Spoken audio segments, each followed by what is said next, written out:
Nagpapatahi na lang ako kasi may suki kaming sastre para hindi ka na mapagod bibili pa ng tela. Lahat doon na siya. Bumibili kami sa school, ginagawang sample, nagpapatahi na lang ako kasi mas nakakamura kami.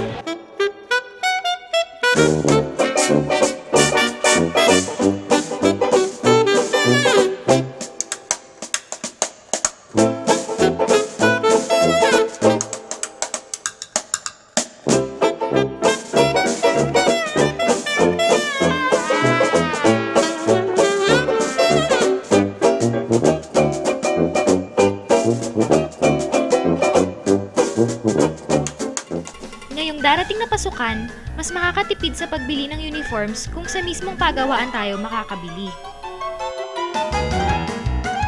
Katulad na lamang ng George and Angel School Uniforms sa Guyong, Santa Maria, Bulacan na gumagawa at nagbebenta ng mga uniforms sa mas murang halaga.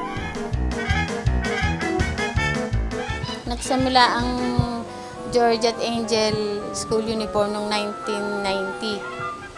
Nung time na humina na nga yung negosyo namin dahil nga yung pinasok na ng mga Taiwanese yung baklaran na yan, saka mga palengke, puro produkto na ng Taiwanese ang itinitinda.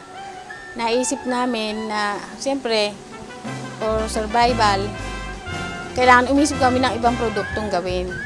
Iyon, naisip namin ng school uniform. Yung iba, paggawa lang, tumatanggap din ako ng labor lang, kanila ang tela. Ako lang gumagawa. Labor lang. 25 pesos per piece. Meron naman na umu-order ng akin ng tela. Bibenta ko sa kanila. Yung pang-public natin na blue, for as low as 70 pesos ang pinakamaliit.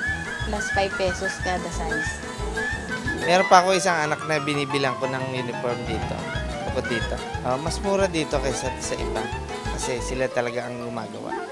Hindi lang sa mga mamimili nakakatulong ang George and Angel School Uniform dahil sa mura nilang presyo, kundi pati sa kanilang mga manggagawa. Meron akong 2 cutter, 4 na nag-e-edging at yung nag-e-edge nagtutupi. Tapos yung mananahing nagbubuo, naggagawa talaga ng skirt, 10. Hindi lang sa bayan ng Santa Maria nakakarating ang George and Angel School Uniforms.